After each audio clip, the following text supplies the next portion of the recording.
What's going on? This is City Chapters Podcast. Today's chapter is with Kath Waxman. Welcome, Kath. Kath Waxman is a designer, illustrator, and Imaginator. Welcome to the Waxworld. That's her little tagline. And I want to shout out Spokane for sponsoring my show. And we're going to get into it. What's going on, Kath?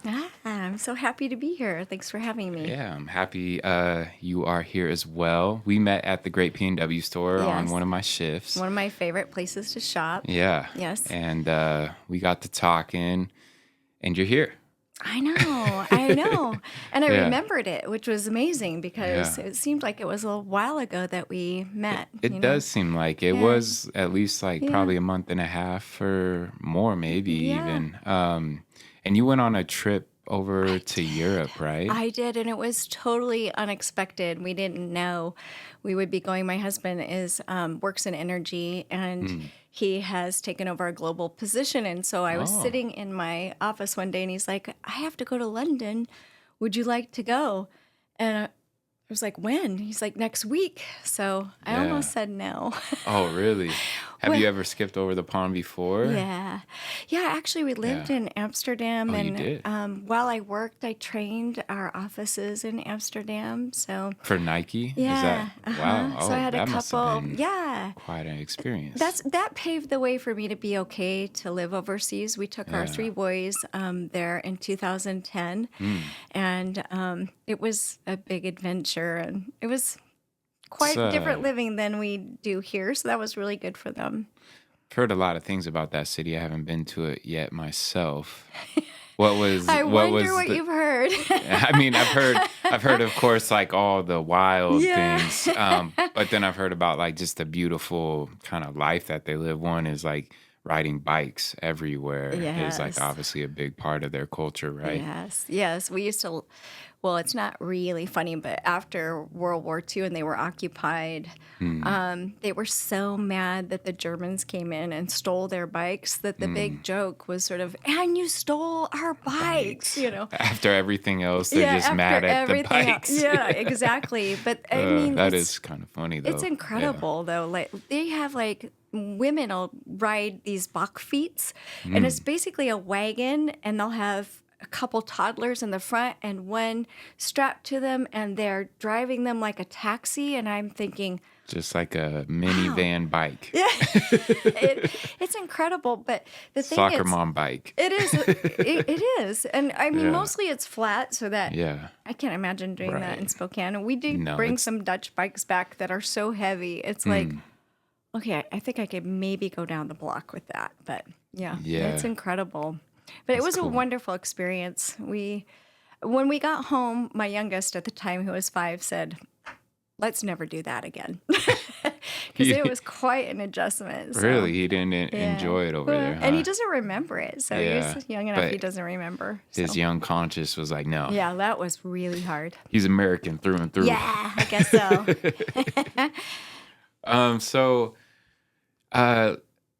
You are a designer, illustrator, Imaginator. Will you just kind of explain your art medium to the people real quick so we have a full picture of what you do? Yes. So I started out in graphic design. That's what my degree is in. And I worked in graphic design, and illustration at the time really wasn't a degree you could get or a specialty in college. So I graduated from Portland State University and worked doing a little graphic design for a couple years. I was struggling to find a job. And finally, I was so close to becoming part of the decorating den, which was feeling like a real step down for me, but it was so hard to get started. And I had, I think, a couple mishaps in my youthful exuberance of trying to do graphic design and not having quite the skill set yet for the internships that I had. So there's some interesting stories about that should give everyone hope. But I went to work to specialize in illustration, and then after I had my kids and I quit my work, I continued to work as a graphic designer doing contract. And raise my kids, and then all of a sudden, I realized when my oldest was a senior in high school, well, actually, it was a little earlier than that, that I was going to have an empty nest someday. And Mm. I felt like I set my career aside to take care of my kids, which I will never regret. That was a Yeah. good decision, but it Mhm. was a hard decision. And so now I'm starting over again. I'm a young 58-year-old this year. Mhm. So in just a few You are days, young. actually. You have Well, a it's young all about your spirit. spirit, Yeah, right? you have a young spirit for Right. sure. Yes. So, Yeah. so that's kind of in a nutshell. And I definitely I think I'm a better illustrator than I am graphic designer. But I did enjoy both, and I like mixing. A lot of my illustration style now is very graphic in nature. So You're wearing one of their t-shirts right now. I am, and it's Yeah. a joke because Yeah. I work at turtle speed, and that's been the story of my career so far. You work Because at turtle speed. Like that's how fast you work. it's Very slow yeah, and it's been methodical. slow. Well, the career Or has been slow for sure, and uh starting over again because mm, life is complicated and there's lots of interruptions. And I find as a creative person, like, doesn't it mm, make a lot more sense now that you can go away to these artistic retreats and mm, just shut yourself in a room and be productive? And I think for an artist, there's no start of the day and end of the day. It's just once you get in that flow, you just don't want to be interrupted. And so yeah. it makes a lot of sense to, Um Residencies, yes, right? Is kind of what you're yes. talking about. Mm-hmm. Yeah, I have some friends, quite a few friends that have been able to get grants for residencies and approved for residencies, and yeah, they sound amazing. Yeah. And then, of course, like there's other people that I've studied and read about where they take like their whole creative team to a cabin in the woods and like, or on Lake Tahoe, and they just sit in there for like a week or two and just hammer out ideas. That sounds awesome. That's a And place I would like to get to be able to like, hey, where do we want to get an Airbnb this year and do some awesome, just hang out and get creative and I be think in a that special is, space. and I don't think it's frivolous at all. I mean, I think Mm, that, companies that I've worked for that have done that, we used to call them design camps. mm, And they could be a little stressful because, there was definitely sort of this pecking order of design. yeah. And they always, though, were really impressive. And I think just getting outdoors and seeing the world differently and changing your environment is huge for your creativity. So Yeah. I think it's a great way. Companies should invest more in their creativity that way. Hmm.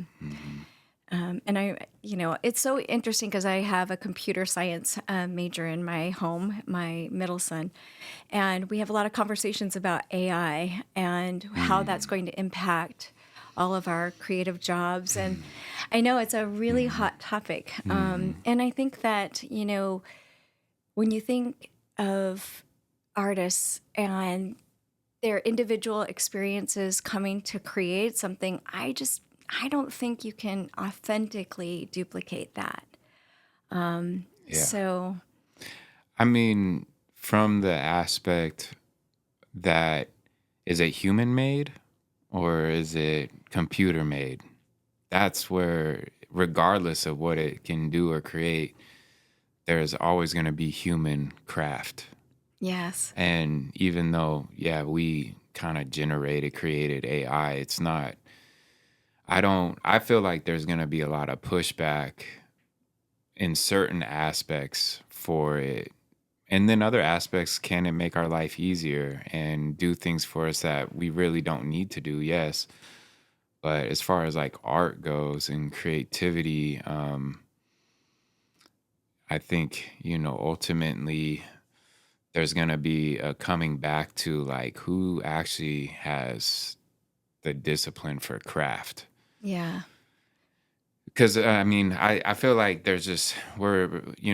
AI especially is going to only ramp this up. We're just going to keep pushing more crap out, more crap, and a lot of it, a lot of times it feels like what is being portrayed as the top like mass mediums, like whether it's movies or music or what is being raised to the top right now, is not usually very good. Like Marvel movies have Yeah, kind of it's become yeah. formulaic. And I think that, and no offense to Marvel movies, but when you look at AI, well, so on Instagram, they're talking about making a differentiation now between human made or hands made. And Yeah. a lot of artists are going over to Kara now, which is a beta Instagram where it's being marketed as what it used to be on Instagram when people were first finding agents and finding work and showing their portfolios without all of the performance art that's happening now on Instagram.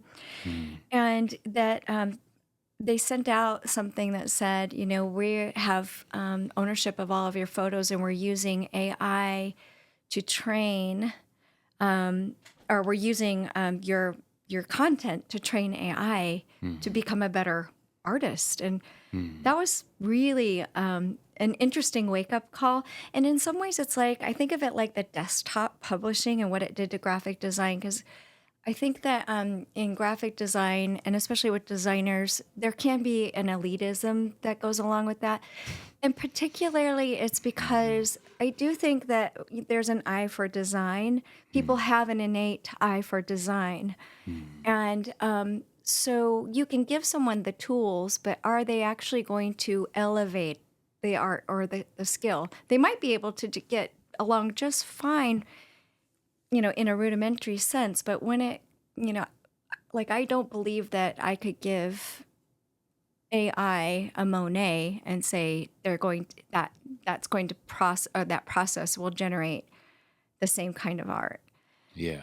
And so I wonder even if it will become a little more elitist where people who can afford to buy art. There was somebody on Instagram that said he had sold his painting for $12,000, and the hate speech he got for being greedy, and it was very interesting. 12,000? And he said it for 12,000, and I was thinking, That's not even that much. well, and I'm sitting there In the thinking, art world, like that's not even. I mean, that's great. It's still great, but it's not like.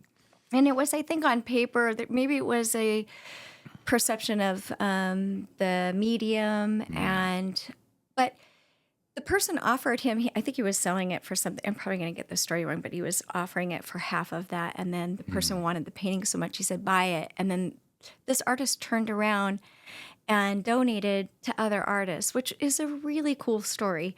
It's But I amazing. thought, how many Yeah. times as an artist are you asked to do something to just for free? Because it's just so easy for you to do.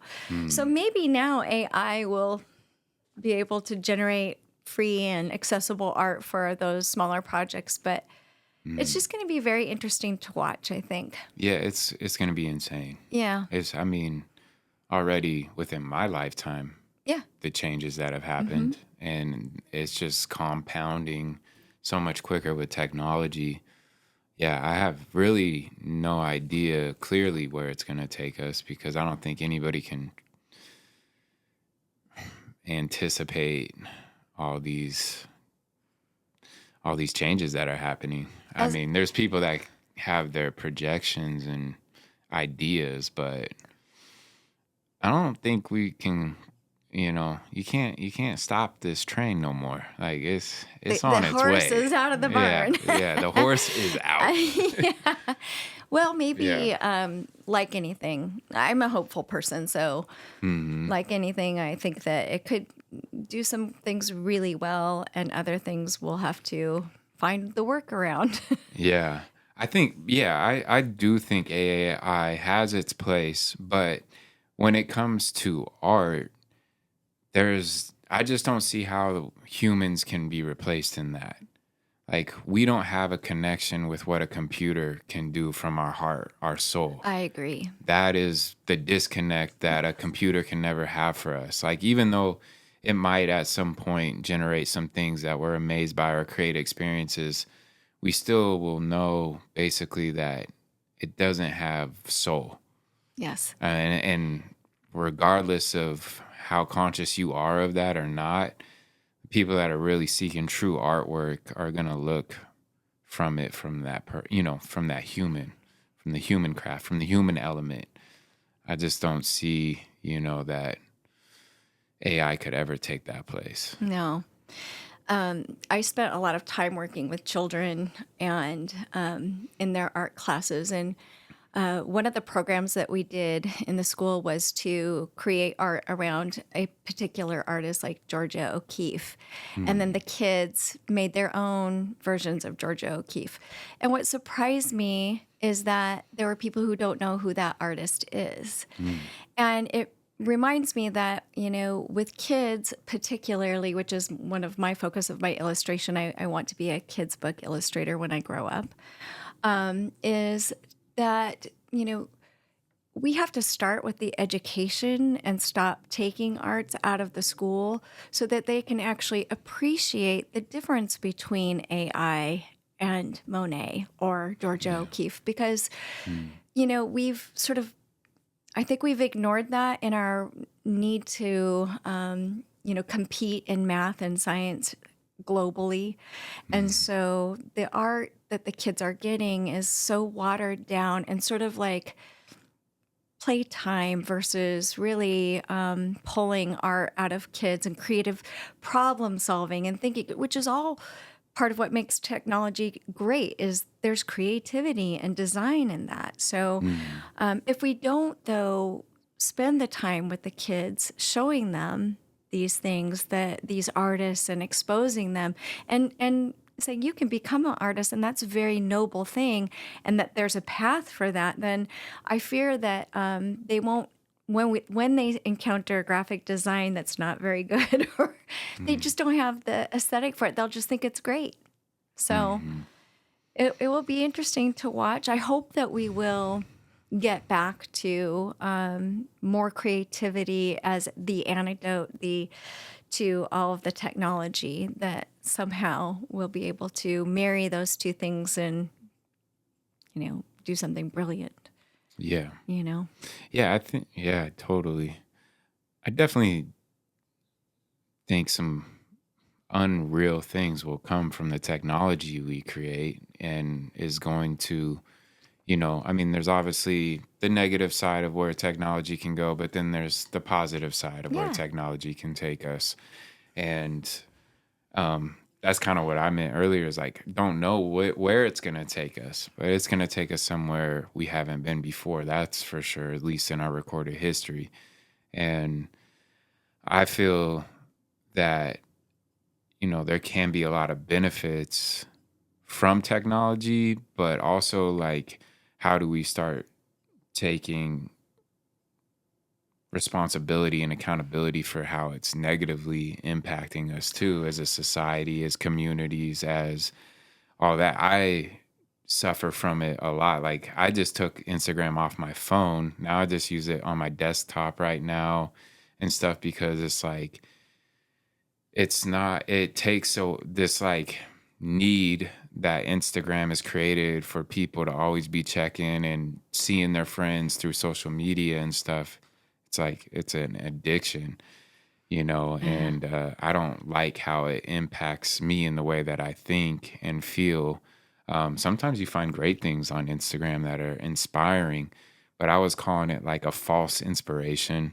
Is Right. something I was talking about the other day, because it's like you're regardless always seeing this Instagram, which is like basically now becoming a form of AI, how it is used and how their back end generates the algorithm and everything like that. Like, it's creating its own mind of what should be promoted, what shouldn't be. Yes. And that's kind of a problem when we're not no longer really in control of deciding what's actually favorable or not. Instead, it's creating its own agenda that's being jammed down our throats if we want to consume their Right. media Right. or what we think is our own media. But like, truly, I see a lot of people doing things on there. I'm like, yo, you're just doing that because you saw somebody else doing that same thing. That's not who you are. And that's not, from my perspective, a lot of times it's not authentic creativity. Like, you're just trying to bite onto something that you've already seen done and think can get you popularity or followers or whatever. So you follow these certain TikTok algorithms just to get people to like you and follow Or you. like hashtag it with something that Yeah. like for like or something silly like that. Right. So the thing that I really appreciated about Instagram in the beginning was there was a real sense of community. And I have found Spokane to be harder to break into. Now, I haven't done a lot inside of the creative community here. So I think last fall, I had a utility Yeah, wrap I was and I gonna was so bring that excited up. Yeah. on Lincoln and Broadway. And I had just gotten back from another travel from Europe, and I had 24 hours to pull something together. So I just started pulling all of these things, thinking about how kids are at that level that they would maybe most appreciate art like that. So it's very fun and silly. And I thought, wouldn't it be great if I could create little stickers out of each of those characters and they could collect them and do a hunt around the town and try and get them out from technology. And so, I had a great sense of community when I first started on Instagram, and those challenges. You can put something up that you've created, like the utility box, and it makes you feel when you're not inside of the creative group that's your local group, that you could still find a sense of community. And it was a way for me to connect with people I used to design with, and then groups are using that, creative groups, to create challenges that were really good for building portfolios.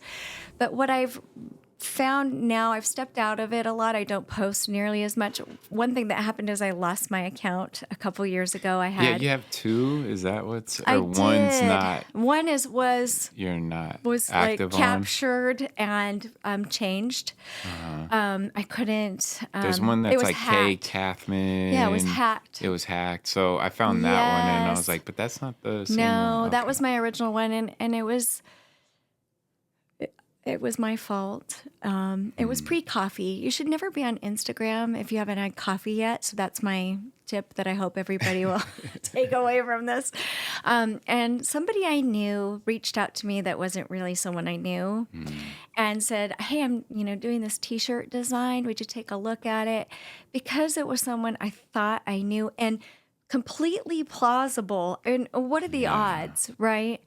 And it just was this perfect storm. And they said, it was at a time where Instagram was changing a lot of things in their algorithms. And I thought, I must just not know how to do this. So I give them my code, and they just swept right in and took my account over. I couldn't get it back. And Dang. if I were Kim Kardashian, I could have got it back, I Right. think. But I'm not. So Kim, if you're listening, Kim, come we need a on, favor. man. Give me a solid here.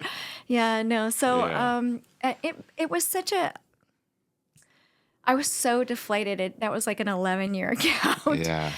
So now that's my turtle speed shirt as well. It's like I've grown that account at turtle speed, and now I hardly post on it because It's way harder to grow accounts it now is. too, unless you It want is. to The pay algorithms or have use changed. tactics that are Yeah. So, and I've decided through all this it was liberating, and I have 3 or 4 projects that I want to focus on. So getting off of Instagram and doing challenges has actually been better for me. So, Yeah. And I mean, to be clear from my point too, like there is amazing people doing very unique and authentic work on Yes. Instagram. Oh, I'm it's not saying inspiring. like Yeah. it's all crap on there because Oh, it's no. not Yeah. at all. But I'm saying with a lot of times like in your search feed and stuff, which you can curate, but there's just a lot going on there that I think we don't really understand how it affects us psychologically. Yes. And that's what I'm talking about more. Because I find some people that do some things on there very intriguing, amazing, great, Yeah. and authentic. Right. But I'd say they're the rare. Yes. And I think that's just true in life. Yes. In real life too. Like finding authentic people in their craft and that are not kind of programmed is rare. Yes. people that have real soul spirit. Like when I met you in the store, I was just interested in you and your husband. You just seemed like really great people. And having you here, Sometimes. well, your husband, you mean? Sometimes sometimes he's I all put right. myself in that category. No, I'm joking. I was just I playing, am the but real yeah. Kath Waxman now. You I are mean, the I real one. probably The was. authentic. It They was might a have a gift. clone of you somewhere else, but There's a couple times where I put a post on there and I'm like, I think I forgot to look at what I looked like in the mirror before I actually spoke into my Instagram, and then I thought, "Hey, man, I'm the real Kath Waxman, yeah, so this is real. this is just keeping with the brand." So yeah, but I think you're right. Yeah. It definitely put me in touch with my eighth grade self, and actually, it was okay for me to go through that experience. I'm grateful for it because I realized that how hard is it for the kids to like grow up in this world of everything that they do, every stupid thing you do could be like forever. Yeah. You can never get away from it. And so my Mm, heart goes out for that. And that's the part of social media I'd like to see change. I don't know if we can, but yeah. it's brutal. My kids It will is say, we're brutal. not letting our kids have phones until my Mm, good luck with that. We tried that. mm, We waited till our kids were in high school. And even then, and they were going to school quite a far ways away from us. So we felt like we needed to have a way to connect. And those ladybug phones were yeah. just not going to cut it No. for my three boys. So, yeah. But it was good. Yeah. All things that happen in your life are for a reason, I think, so the good and the Yeah. bad. They might not seem like it at the No, time. that's true. Sometimes it's just like, why? But then afterwards, usually for me, afterwards, sometimes during, if I'm really, really conscious, Yeah. um, obviously we're talking about negative things or what seemingly are negative. But yeah, I try to always find the reasoning of these situations I found myself going through, or what I learned at least. Well, I listened to one of your podcasts about your sobriety journey, and I thought, Mm, and you said, I can't believe I'm here. Well, you're here for a reason. yeah. Well, You have a and I say purpose. that Maybe you don't too. know I'm what like, it is cause, yet, but you won't uh, have arrived until yeah, you arrive. So, yeah. Well, the reason I do say that, like, I can't believe I'm here also on other podcasts is like the reason I know that I'm here for something because it's pretty unreal that I've made it through what I made it through. And, finding my way through and building myself back out and digging myself out, climbing back out, all of that has been an incredible amount of work. And but I love it. And I love, what I'm doing with the podcast. I think more and more as I've just kept going because it's been hard for me at times to keep going. But I've just kept like I gotta keep doing this regardless if I want to quit. And um within the last bit again, it's just like it's been very clear to me that, what I'm doing with this podcast is leading me somewhere. I don't fully have that destination in mind because I don't think you can ultimately control those types of things a lot, but you can have an idea and a zone you want to get to. And I'm just keeping it pushing.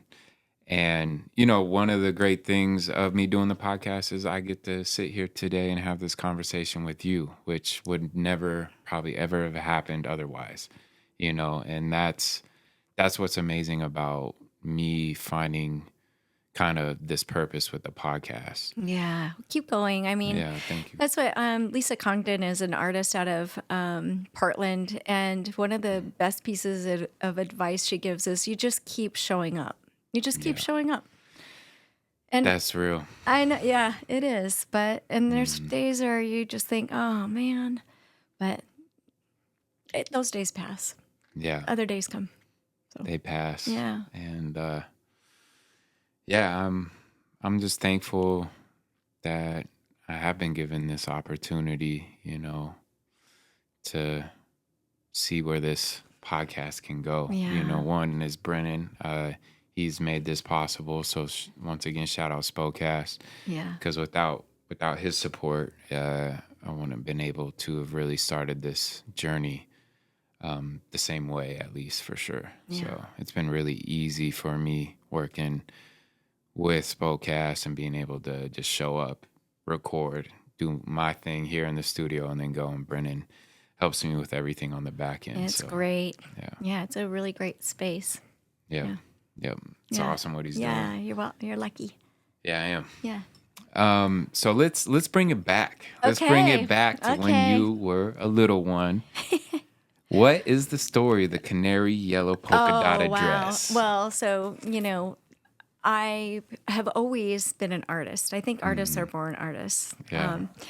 And my father is very conservative, worked for the Corps of Engineers, an engineer. My mom always pressed him to take me to the father-daughter Elks dance, and he doesn't dance. And he That was was like, in "Oh, Lewiston, man," right? in Lewiston, Idaho. Yeah. That's where I grew up. Mm-hmm. And so he took me to the store to buy this.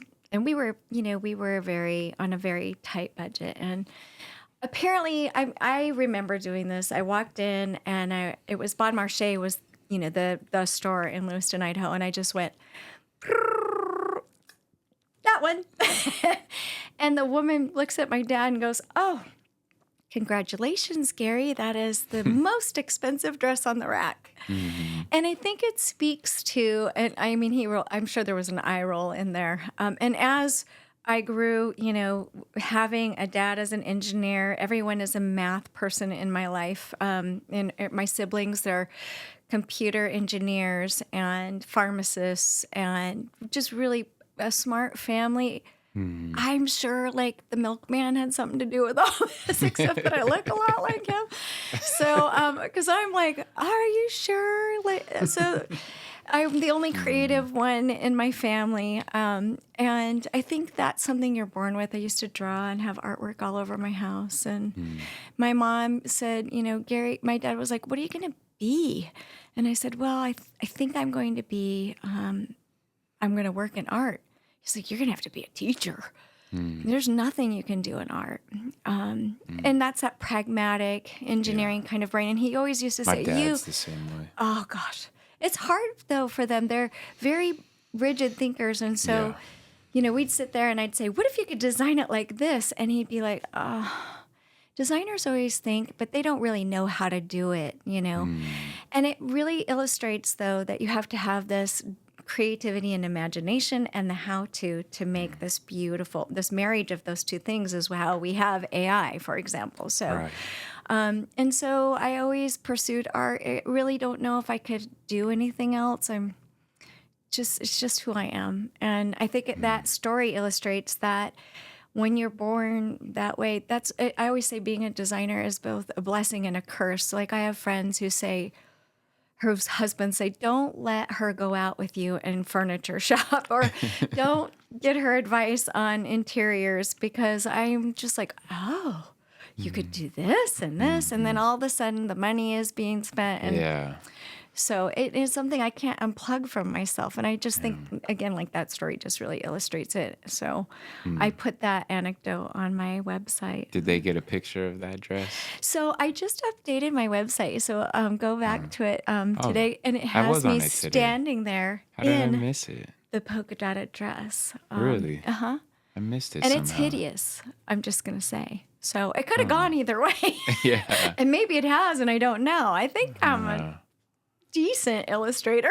I think Maybe so. I'm not. No. No, I think So, you have a very cool style. Yeah. I really love women and kids is my lane.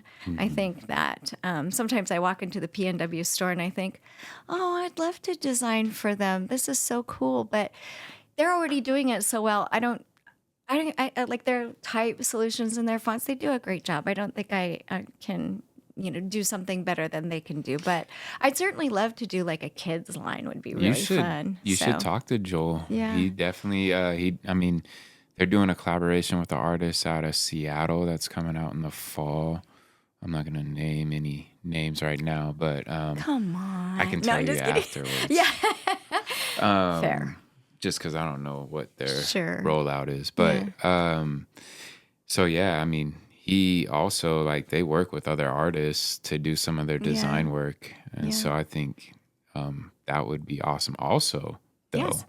you could maybe help me with some city chapter stuff. Okay. We I would could do a love collab. that. Sorry, Yeah. Joel. Actually, I'm taking Yeah. Kath. Nope. Bye, Joel. Bye. Bye. Joke. No, you can do it with both of us. Yeah. We All we right. both love each other, so there's no Yeah. worries there. Yeah. But yeah, I actually seen you had some like cool the Bulldog Spokane one. That was cool Yeah. for the Hoop Fest Yeah. post. Okay. So Yeah. remember when I saw you, you said you should try out this other, I'm not sure if I'm allowed to mention it, but try out this other Oh business. yeah. And, Pleek, I think was the one. oh, I Or thought it was Printful. Printful. Yeah. Yeah. And so that's what I tried with this, and I'm Yeah. trying to create more texture in my design because I think it's my answer to not wanting to look totally AI, since I work largely in Procreate and Illustrator and some in Photoshop. Yeah. And so, but I guess when I tried this out, and I thought this would be nice to wear your own thing for the podcast. But I don't know that the clarity, or it's something I'm still having to work through some of that, and maybe the t-shirt quality, like Yeah. the way it gets printed. I don't know. You probably have some thoughts about that, but Totally. I did a line of Pacific Northwest ones that I'd like to add. I currently have a TeePublic website where you can buy actually some of the designs that you see on the Spokane utility box, Yeah. and it's like a lilac girl I looked and at some them. things, Yeah. yeah. And so, but I feel like I'm in between finding the house I want to live in terms of the design house that I want to produce that. I definitely want it fulfilled on the other side, and then create a link through my website, my website, so that I don't have to handle, orders. And that's just so hard for an artist to do independently and sell their product. I mean, I know, see, that's kind of what we were talking about that day. So I can definitely help you with yeah, thinking through some of those things. that would be Because great. I spent a lot of time on thinking about logistics for city chapters. It's been one of the also biggest challenges because I want to make custom high quality gear for people to represent their city. Yeah. But finding a print on demand facility that can meet my quality standards, and right now I'm just actually bringing a lot of it back in house. So anyway, we can talk about that Yeah. I'd anytime. love to. Yeah. Get some coffee, and Yeah. I can help you with that. Thank you. Yeah, for sure. That'd be And great. getting all consolidated and looking smooth, like probably Shopify would Yeah. be a good platform to plug in like your whatever POD or print on demand or whatever fulfillment. You can usually plug that into Shopify. Yes. And then that way it will be your actual website where they purchase all your goods from. It's perfect. Yeah. Yeah. I've heard. And that's just a little nugget for anybody else that's kind Yeah, of thinking that's about great. e-commerce. But yeah, I can help you with all that. That's great. Thank So- you. And to mention too, I mean, I have a company called Third Kind Design. Plug in Third Kind Design. Actually, I'm thinking about sponsoring my. Shameless plugs right now. I'm thinking about sponsoring my show with Third Kind Design here soon. So be watching out. Okay, I will. But I can help you too with like different print textures and print methods, decoration methods. Great. If you want to do something to where you work with a local print house, I can help facilitate that through Third Kind Design. And then there's a few people I know actually locally that could do fulfillment for you. Oh, So we could nice. have it printed so you can really See get in it. there, feel the textures, do That that would whole be process, great. and then just have it Yes. shipped to your fulfillment center, whether it's a local one Okay. or like one maybe that's does it at a bigger level than what we have locally right now. But, That'd be great. yeah. I'd love to do that. so I can help you there as Thank well. you. Mm-hmm. All right. Cool. I'll have some out. Hopefully, I can help you too. Yeah. Oh, definitely.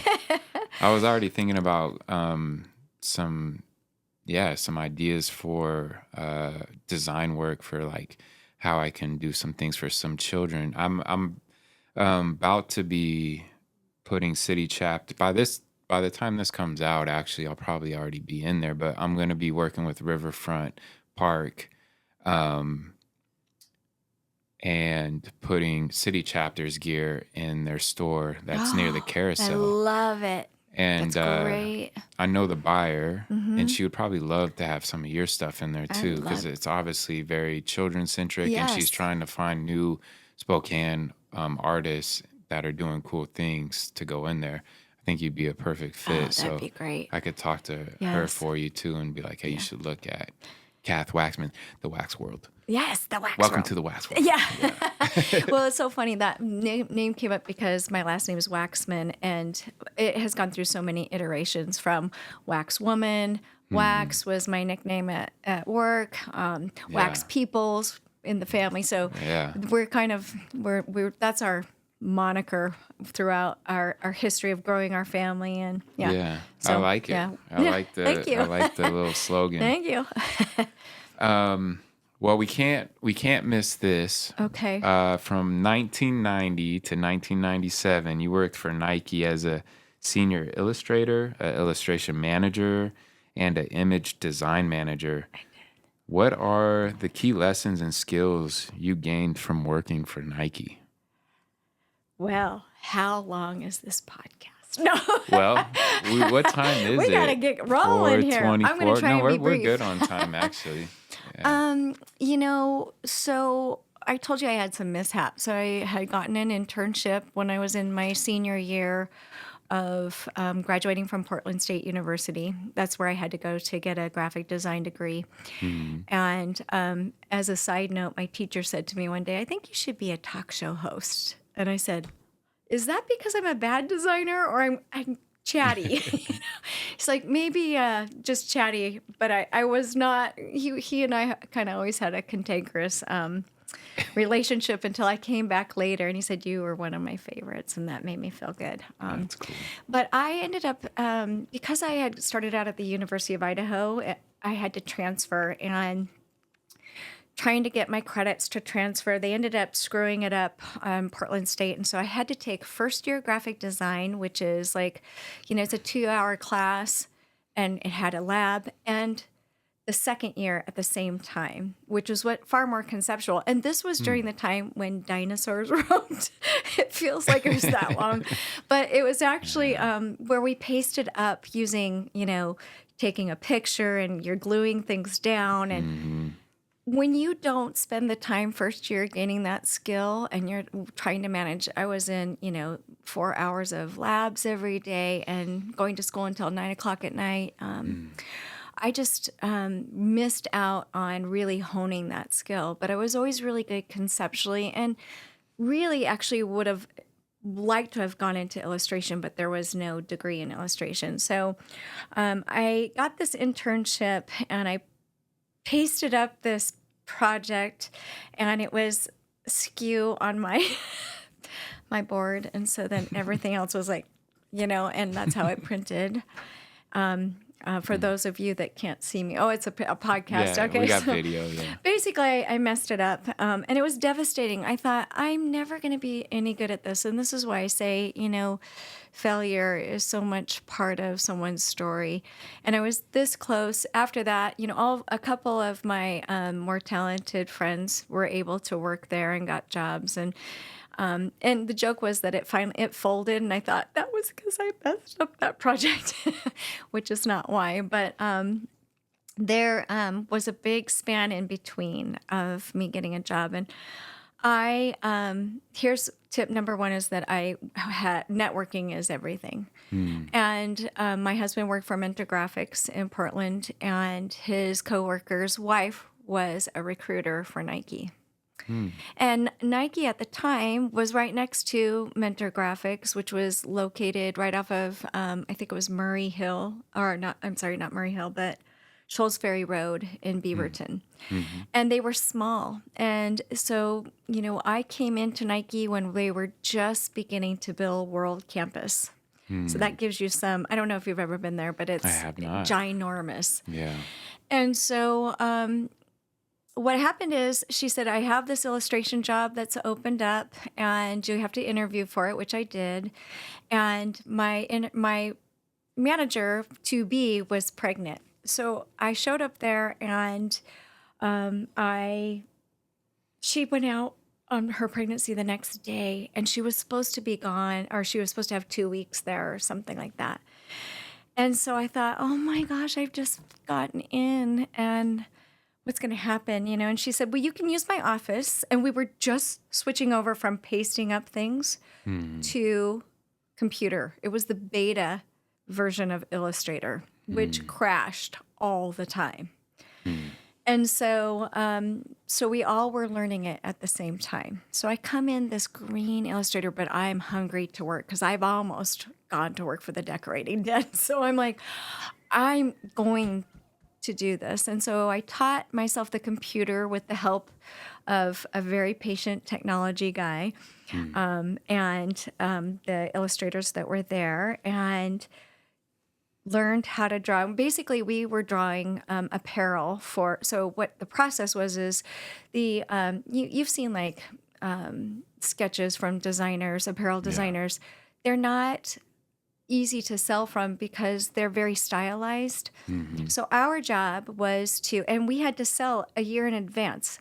And those orders are based on the drawings. They're not based on product that actually exists yet. So we would take the designer drawings and then put them in a palatable style that was sort of homogenized and more accurate representation of proportion. And then that's what they would sell from in their catalogs to, globally. For their wholesalers And everything. Yes. Yeah. And so it was a really important job. Did you guys create your tech packs too for production, or was that a whole separate section? That was separate. They integrated that later. So we had like a development department that would be working with the designers on the production of the garment, how you put it together. So yeah. So that was one department, and then we were illustration, and you they were creating the lookbooks essentially. Yes. Okay. And so then the salesman would go into I don't know, Dex or something, and they'd say, here's our product. What do you want to buy? So it was an important job because if there were no images, it didn't sell. They didn't have anything to sell from. We had, just some, essential, huge, major part. And so, it was really, it wasn't the sexiest job. So when I was telling you that, we were talking about going away on design camps. Yeah. You would go with the footwear designers. They ran the place. I mean, they were probably the top tier. At least they told you that.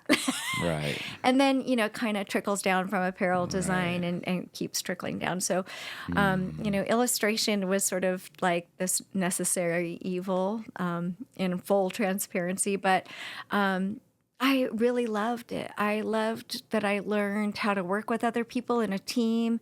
And it was such a young and vibrant company. And we just, it was just, I think because it was growing, it was really exciting. And I did grow in that role fairly quickly because we had a lot of turnover about that time. Columbia Sportswear, I think Fila, Adidas, they were all coming to Portland. And we were just recycling all of the people like, oh, well, you work in illustration. So it just happened that two of my managers from Nike got better job offers or different job offers at, I think they went to either Adidas at that time, I think. And so that created space to move. And I was, I became the illustrator, the manager of Illustrator. And I worked primarily, and that was for the most part what I did. We were in charge of the global bank. And so, there were nights when this one particular season, we had a colorway called Aubergine, and it was put in the computer wrong. And we were all using this palette and didn't know until like halfway through the season that it was not the right color. And we had this, I had one person out on a back injury and another one out on a personal leave. And I was like, I have to get this done. I mean, there was no like wiggle room. And so I spent the night there, and Nike's campus you could live on. Yeah. I mean, they had at the time, the coffee shop, the sundries, Blackberries, you go in and you get your film process. I'm like, all I need is a bed here. I can go get food. I can go to the Mm-hmm. pub. It was a full, by the time, at the Yeah. end of my career, there was a lot at our fingertips. And the Nike store was there. And the big joke is we would always spend all of our money back on Nike product, which we did. Mm-hmm. So it was a good deal for them too. But, and what was cool about that time is like, I think employee number 7, Jeff Hollister, I think his name is he was like, one of Phil Knight's runners, and he would give us the tour, and give us the welcome to Nike speech. And Tinker Hatfield was designing. I did a project for him on one of the German footwear. I think it was in tennis. I can't remember because I can't remember anything. I'm kind of getting old. But in any case, Gordon Thompson, who later went on to do the G series, which was like a Cole Haan offshoot, the Gordon series. So I worked with a lot of high profile Yeah. people at the time. And because we were still small enough and our department had to work with marketing and sales and development and design. And so it was one that got a lot of visibility.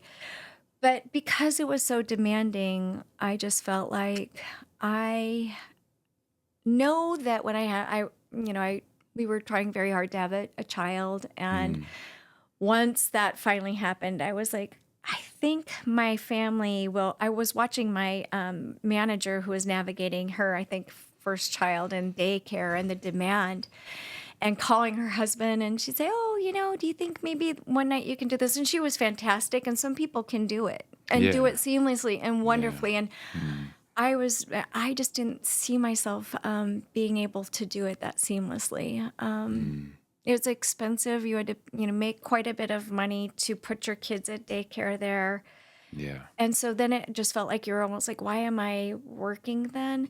So I ended up quitting. I was just getting a promotion. I was going into image design, which was to manage the designers that were developing the Tiger Woods campaign at the time. And we did all of the tags and the boxes and all that stuff, And That's so cool. it was really cool, but so it was cool. hard I because I just- had to that's- I had to yeah. manage the designers that weren't really that thrilled about an illustrator coming over to manage them. And then throughout my career, I think the second thing I will tell you is that I had this situation once happen, and that because I moved through those ranks fairly quickly, and it really was that opportunity had presented itself. There were other people who had seniority over me. I was younger, and that was a really hard thing to traverse because, they resented me. And Do you think being a woman played a part of that too at no, all? and we had mostly a female group, which was Okay. interesting at I was the just time. wondering what dynamics you felt you were facing. I think it was Yeah. because But just they'd being been there. They young, had seniority. yeah, Why would yeah. you hire this girl, this fresh, Yeah. fresh to our group when we've been here and we've been doing this? They and, felt like they were due, Yes. entitled to the position. and maybe not that they even wanted it. And it wasn't like I didn't actually, I didn't put my name in the hat for the job. I was just promoted to that position. Yeah. And so it was at one point I remember traveling with one of my coworkers, and she said, people would like you a little bit better if you weren't such a type A personality. I was like, okay. And I learned Yeah. how to compartmentalize. And I think that's a really good tip for people, especially now with social media. With you doing your podcast, you're always going to get those people who have nothing else to do to tell you why did you say that? Why did you do that? Or for me, it was like, I actually looked at it and I go, are you actually telling me I should work less to make you feel better? That doesn't make sense. And I'm not doing it Yeah. to throw shade on you. I think you're a great coworker. I just am being me. And so, sometimes you're going to get in those situations and you have to, I am a sensitive person. I wear my heart on my sleeve like a lot of creative people do. And so, I do. but you know what, For you have to sure. just go, I know maybe that's not a person. I know what you're trying to say to me, and I'm going to compartmentalize this so because we're going to work together. So Mm, that's what you have to do is get good about drawing lines and mm, taking the information and seeing if it can be helpful too. Like maybe I would do better if I did something different this way. Maybe if I approached it this way instead. So there were always ways I could use that information to learn something. And I don't think I actually always did it very well. I mean, I remember mm, after I graduated or after I came to Spokane and I, done a lot of volunteer, and I think I treated volunteer like a job, mm, because that was my personality and coming from corporate America. mm, So I didn't always swim in the sea very well with the rest of the parents or mm, anyway. So that's my Nike experience. Those friendships are intact still from those days. They're probably my most I have a wonderful friendships here too, but when those days are sort of magic for me. And I actually had someone that just came and visited me a few months ago that I worked with, and she said, it wasn't the same because she had gone back to, she had quit Nike like I did and then went back. And she goes, it's just that the competition and the size of the company and how it's grown, it wasn't, I don't think I could go back to Nike and get a job now mm, because I wouldn't have had the experience, but you know, the mm. timing was right, and where I was in the right place at the right time. That's another tip, I think. So, Yeah.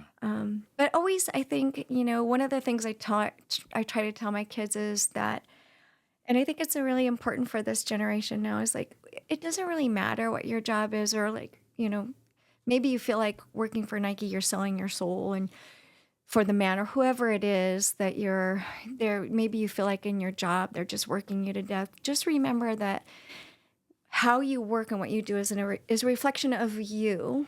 Mm, And that maybe you might think they don't deserve to have the best of you, but do the best job you can do because that's what you get to walk away with is your integrity. mm, And that's more important. And maybe they're going to take advantage of you. You're going to work more than you think that you're getting paid, but you will always feel good. And that's important. And I'm not sure that's the message right now kids are getting. And I think it's twofold because I think that companies aren't as good about, like, I thought Nike was wonderful. They were investing in us. We had coaching programs that was like, wow, if you're not doing very good at this in your company, maybe I see you in this position. Let's try and work you into a where you can feel like you're flourishing and you're succeeding. And mm. I'd love to see companies invest more in their employees like that to see what are your superpowers? What are you really good at? And Yeah. so Yeah, there are some companies out there, big companies that do that amazingly with their employees, they do. but they're, obviously probably more once again rare. Yeah. Yeah. Because a lot of what happens in the corporate world is it comes down to the bottom line, and if you're not serving the bottom line, then we got to find somebody else that can Yeah. do it better. Yeah, it is. And And then I think it's really so competitive. Yeah. yeah. It's a dog eat dog world It is. out there, especially in the court. I've tried. Well, I actually have. I've never had a corporate job or anything like that. And I hope, pray to God, I never do. You know, Well, now I, you're not gonna. No, just kidding. there's challenges. I mean, if there's been times where it's like certain companies, brands that would classify as being corporate. If there was an opportunity to have worked for them, maybe in the past, I probably would have took that opportunity. Like Nike, like working for Nike, you're gonna learn a whole lot about what it looks like to run a global brand, a global company, and to see what the work is that really goes into something like that. Yeah. So I think those experiences would be special. And it's like, even though Nike is a corporation, a massive one, it's hard to see them almost sometimes that way too, because they've done so well at positioning themselves culturally, Yes. as like Yes. ingrained in our athletics, ingrained in our lifestyle, our streetwear, our Yeah. everything that it's like. but they're the cool corporates, or whatever like that Yeah. perception they've built is. And Yeah. I mean, their branding is phenomenal. It's hard to hate Nike, from my perception. But Yeah. Yeah. like even with the whole thing of like how they were doing production, people are like, yeah, but I'm still gonna wear these shoes, I know. and I know. what's right is right, what's wrong is wrong. Yeah. But all I'm saying is like Nike is pretty much undeniable in what they do. Yeah. And I honestly, I love that Nike's from the Pacific Northwest. Me too. Like people don't really understand that. I don't think sometimes like they don't their perception isn't there that like for a lot of local people it's like they're in our backyard. Well, there's even like my friend's father ran as a steeplechase runner for Phil Knight. They're, so I think that generationally it's they're fairly young still. I mean, these Yeah. kids can appreciate, and big kids too, can appreciate the company that Phil Knight has built. And it's hard to build a company from the ground up like that. And I think that one of the struggles that when I was there, Nike was having was, do we transition to a lifestyle brand? Because we're really an authentic athletic brand. And then you get competitors that have come in and maybe force their hand a little bit. But Yeah. I have, for all those things, I mean, I'm so grateful to have had that experience. It was, probably the most impressive thing on my resume, except for having my 3 boys. Your 3 boys. Yeah. Yeah. That was probably my most impressive So far, thing, but too. Well, I yeah. mean, the boys maybe will never be replaced, but you still have, Yeah. a full career in front of you with what you're doing. So that's so funny. I was just so when I went on this last trip, I saw someone that I worked with at Nike 30 years ago that was in our Dutch office, and we trained people together. Yeah. And that was like so surreal and fantastic that we've had this friendship for all those years, Oh, I forgot my train of thought. That's too bad. I feel like I had a really important. It'll come back to me in the bathroom or something.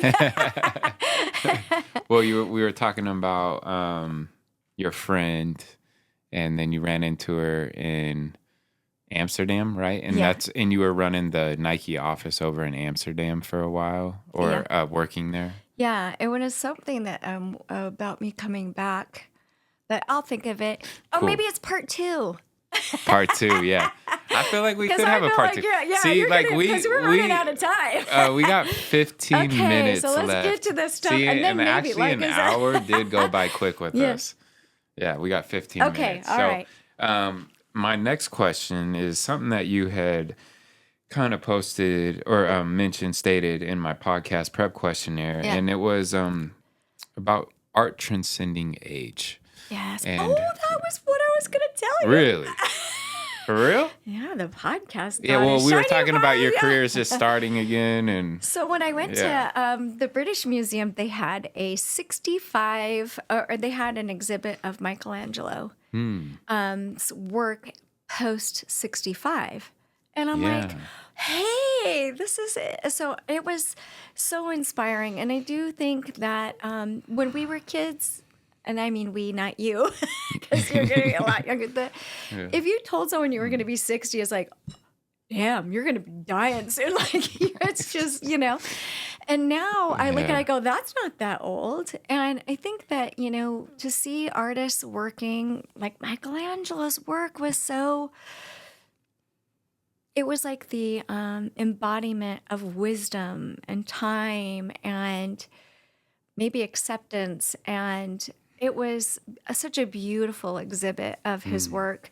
And I was so inspired. He had this relationship with this person, and he was growing, I think, in his spirituality during this time, which I think is probably the case for a lot of people as they age, and how he was incorporating that into his work. And I think there's not an age limit on art. And if anything, what I want people to know is that you can you have to work at it, but you can have a goal still. You quit your job, and for me, quitting Nike and having kids felt like a sacrifice Mm, of my career, mm, and all of the pitfalls along the way, trying to just scrape it out to get here. mm, And you can keep doing it though. And you should keep going. And even if it's just for your own satisfaction, if it isn't going to be a monetary gain, art for art's sake is a really good reason to do art. yeah. And I think that if it's whatever your passion is, just don't put it. Ageism is real. It is, I think that. Well, I mean, even if you look at our politics in our world right now, I mean, there are Mm. things that are hard to overcome, but try anyway. That's what I think. So, So kind of like it's not too late. Kind no, of philosophy. yes. Yeah. And I think the age, like we said earlier, it is about your spirit. It's not really about how old you are. Yeah. Got to take care of yourself, of course. And, Yeah. If you take care of yourself, then yeah, 60 is not that old. if you get lucky, yeah. Yeah. Yeah. But yeah, it takes Yeah. daily work. But I think that my, who I am now and what I understand about the world, like when you become older and wiser and have more experiences, hopefully you become wiser. Hmm. I think maybe you're gentler with yourself, Hmm. and you just can create the kind of world that you want to live in. Hmm.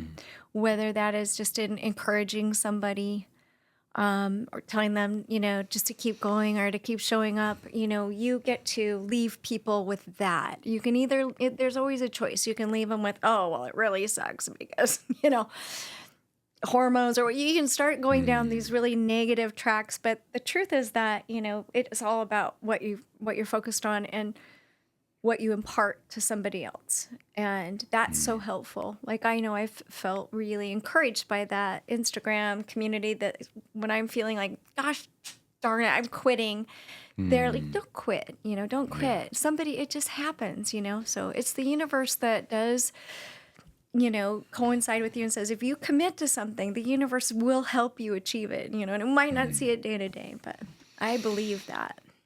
Yeah. I think there is definite truth there, Yeah. you know.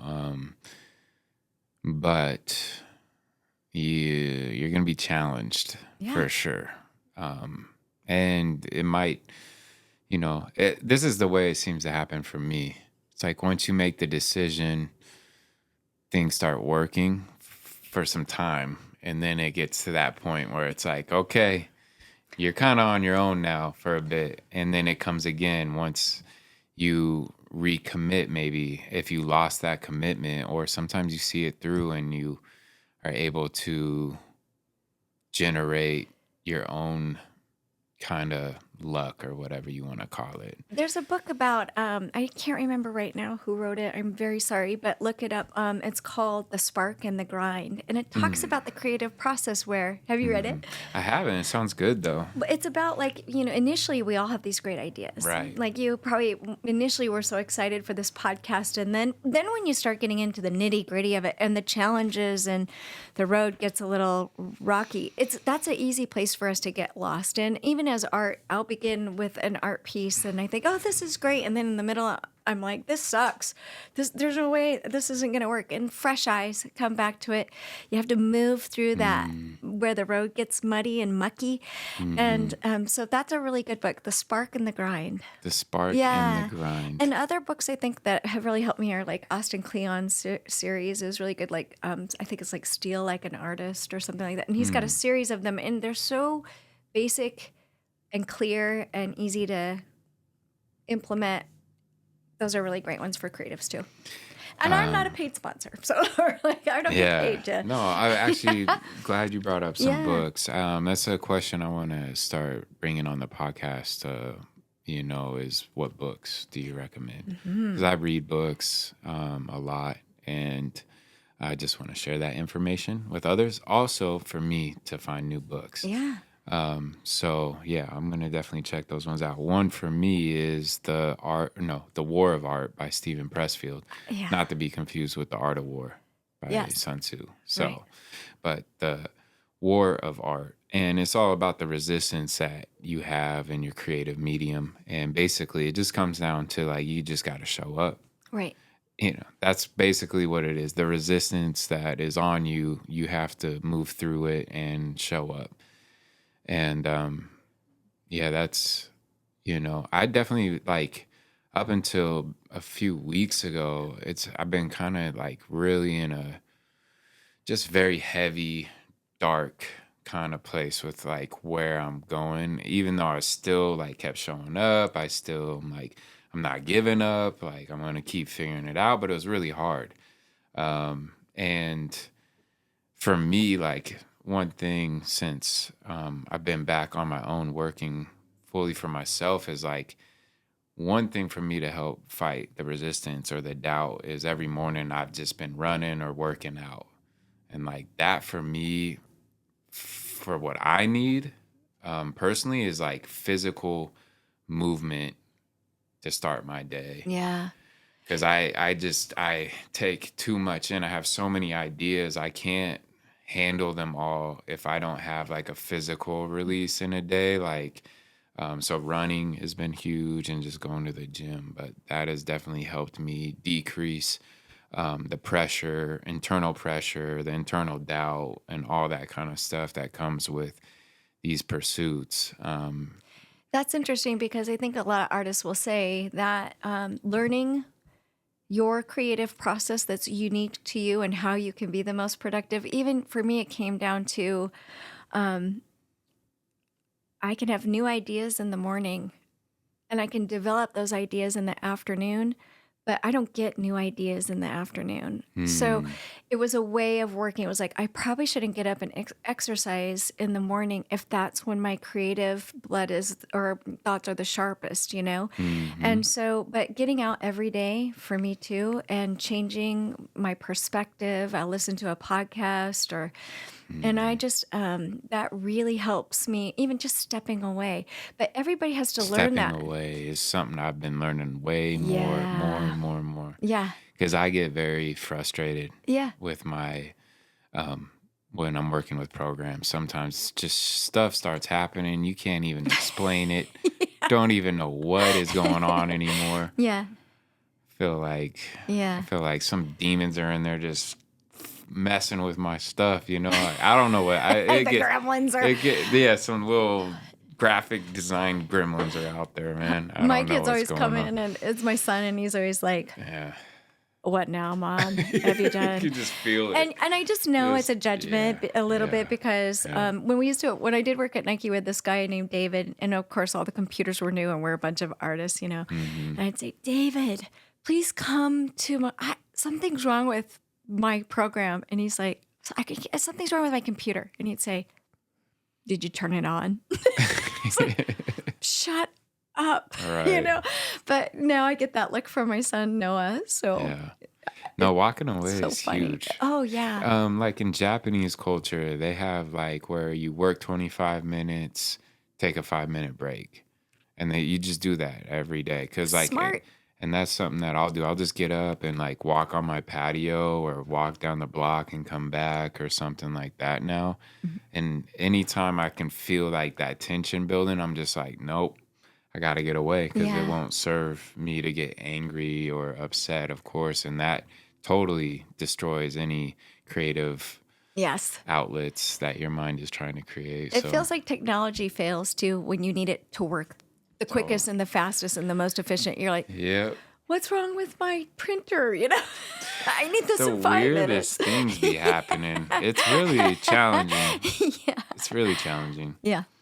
Um, Okay. we We're on have the countdown. yeah, we have a few We've minutes. I okay. got another. So I want to, obviously this podcast is kind of centered around community, Yeah. understanding community, building community. Yeah.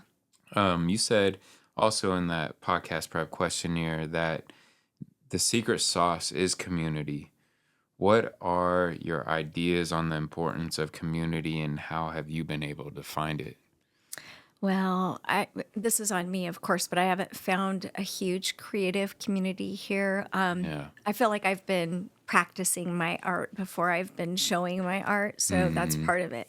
Mm-hmm. But my online community, I know you had a podcast. I think it was maybe with the HDG guy. Am Joshua's I saying that song. right? Yeah. Yes.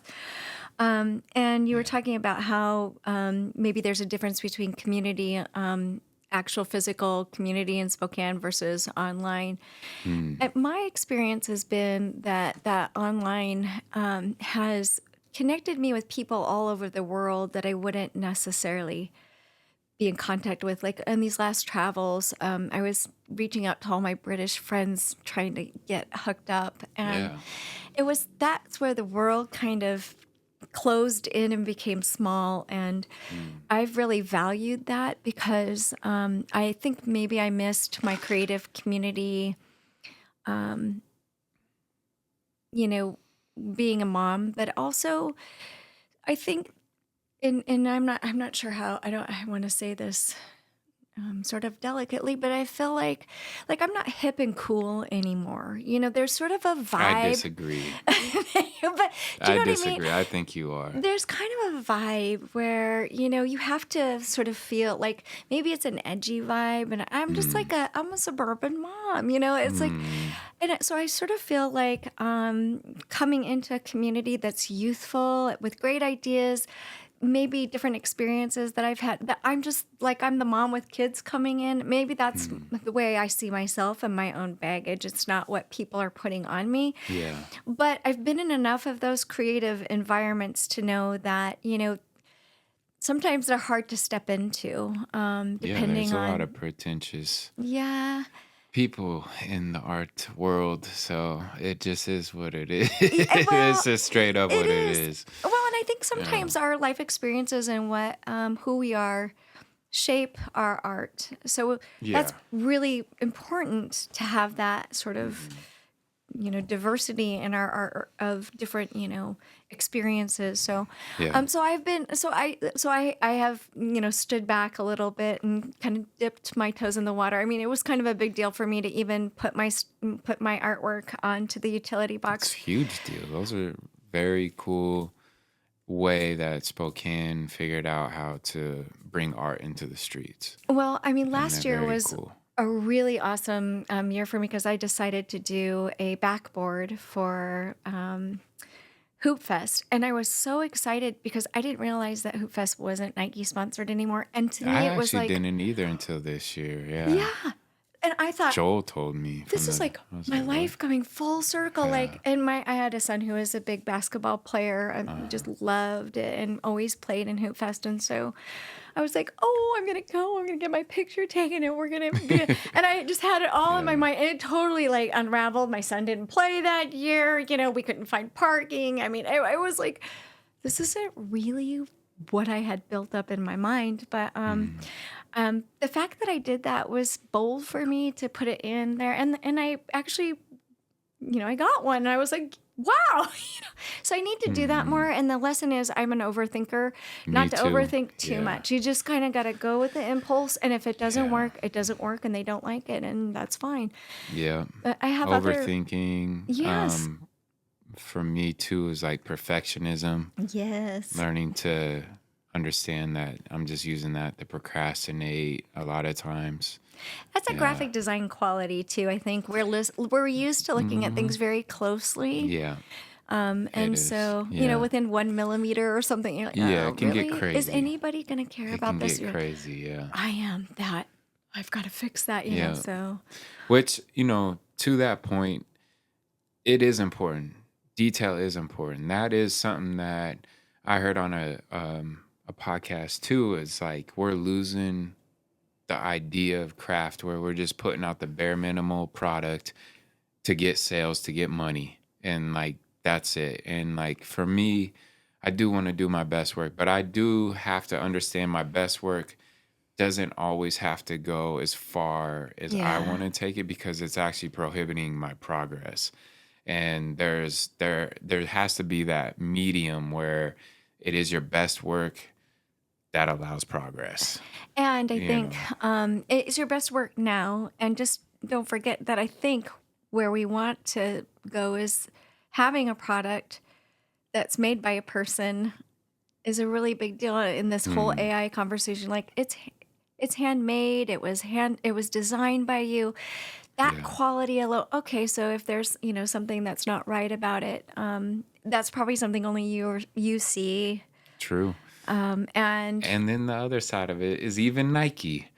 You go look at their clothes, things are not printed 100% perfectly at all, you know. yeah, definitely, especially if Well, you're not buying don't from kill like me, a Nike, Nike but town, but you're buying from like a, you know, yeah.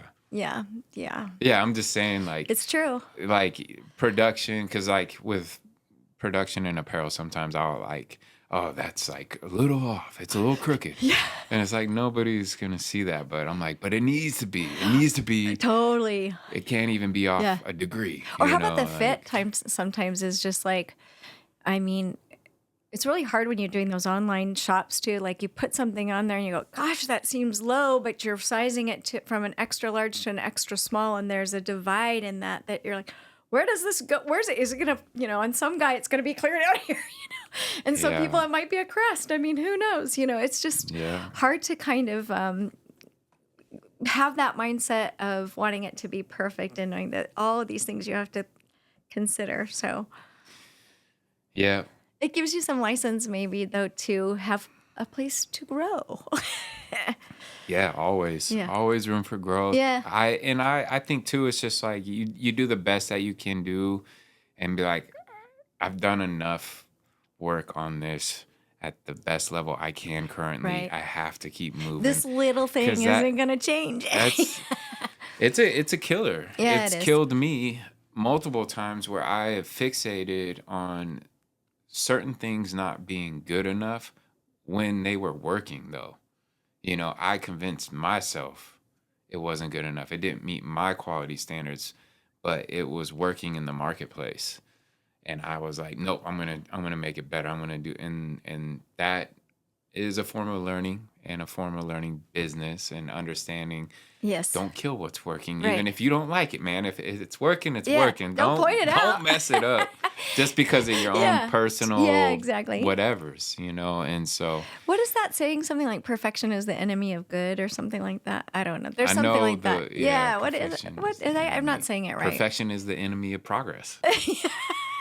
We should make a t-shirt. Let's do it. So we do have to close it up. Okay. Unfortunately, this was one we could have went 2 hours. We're Oh, already at no, a no, no. hour and 20, but we'll close it up. Okay. Do you have any future projects in the works you want to I mention? do. Though? I have a company I'm working with half-penny postage, and I've got some cards coming out, and Valentine's Day, hopefully at Christmas too. Nice. Dipping my toes into some surface design. I have 3 kids' books that I'm trying to decide which one I want to focus on and really work on and finish. I have actually been able to get one of them in front of a publisher, and I have some feedback on that. So, yeah, so I have some projects. Hopefully, a kid's book is in my future. I would love to work with there's a Vinegar has this Lucky Vintage, and I've talked with them a little bit. I'd love to do something with them. I think they're a great local business, and even someday I would love to do a mural in a kid's hospital room or something that would just Yeah. help their recovery and make them feel like it's going to be okay. And so, there are things like that on my bucket list. But right now, I'm sort of an ADD creative person. I need to focus. So I'm trying to get better about starting and finishing things. Yeah, one thing at a time. And Yeah. So, I can relate. yeah. So where do the people find you, Kath? You can find me. Well, you can go by Lincoln and Broadway and see my box, but definitely go. I would love to get more followers now and build my account Yeah, back let's up. build it back up. Come on, go Let's to the help real Kath out. Waxman. Yeah. Don't make me beg for it, okay? Yeah, we'll have that in the show notes for you too. Yeah, I'd love. My Instagram is usually my most updated artwork, but I'm rehabbing my website, and it's kathwaxman.com. So that's a place you can see some of my children's book work if you're interested. And, I hope to get some more surface design stuff. I've been in conversation with DHG Cards that does like all the Trader Joe stuff, but I just haven't found that card that's hooked them yet. So I'd love to be able to do that too. But you can find me also, at Starbucks and Republic Pie and Yeah, lots of Republic beer Pie. drinking establishments. So Yeah. Peace Pie is really good. I like that one. It's probably one of my favorites. So Yeah. yeah. Yeah. So, Sweet. yeah. All right. All right. Thanks for having me. This was Yes. a wonderful day for me. I appreciate it. I had an Thank you. amazing time with you, Kath. Yeah. Thank you. All right. All This right. is City Chapters Podcast. Bye. But bye. This chapter was with Kath Waxman. And till next time. Yeah. See ya. Part 2. Part 2.